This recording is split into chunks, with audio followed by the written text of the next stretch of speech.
Baik, terima kasih. Itulah para pimpinan, baik itu eselon 1, Pak Dirjen, dan para direktur. Kami di sini yang masih existing itu adalah 1 direktur jenderal, dibantu oleh beberapa direktur. Bapak pimpinan dan para anggota yang saya hormati, saya mungkin tidak terlalu banyak membaca ya bahan-bahan yang disediakan oleh kami ya. Karena saya sendiri berasal dari tukang parkir Pak dulu di Depnaker Transmigrasi Kalibata itu Duren. Saya tukang parkir, juru parkir Pak. Setelah itu jadi honor. Saya sudah honor jadi CPNS. CPNS jadi PNS. Jadi staf, antar-antar surat fotokopi. Jadi staf khusus, dapat jabatan struktural fungsional. Jadi pimpinan Komnas HAM, sekarang menteri.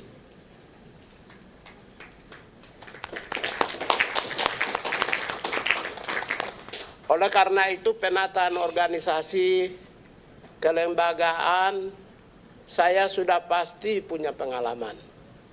Waktu dari transmigrasi gabungan dengan kependudukan, transmigrasi gabung dengan Depnaker, Naker Trans, pembentukan BNP 2 TKI, BNSP malah saya staf juru ketiknya Pak Mujiman, kepala BNP. Oleh karena itu penataan organisasi sudah merupakan bagian dari pekerjaan pribadi saya.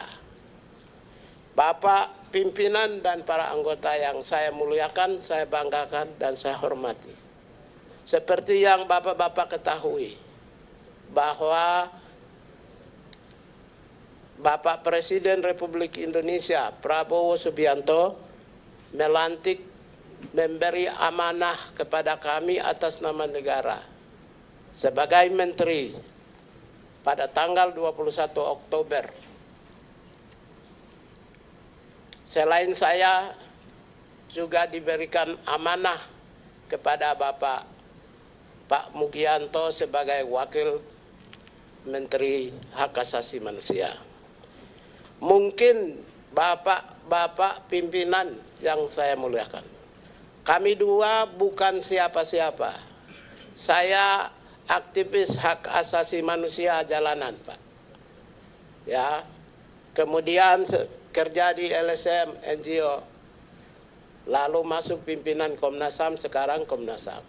Demikian pula Saudara Wakil Menteri, juga aktivis di lapangan, Pak. Dari lapangan langsung masuk di singgasana kekuasaan yang namanya menteri. Kalau Bapak melihat semua menteri, kami dualah yang berasal dari lapangan. Mohon izin.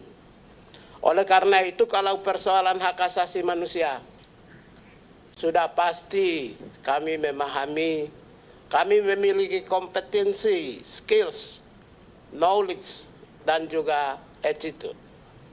Pertanggungjawaban attitude sebagai pimpinan telah kami tunjukkan dengan berjuta-juta serangan. Tidak pernah ditemukan dari sisi aspek-aspek moral dan mental, karena semua kami terkontrol di dalam perjuangan kami. Jadi tidak akan pernah ditemukan kekurangan-kekurangan yang sifatnya mental dan moral.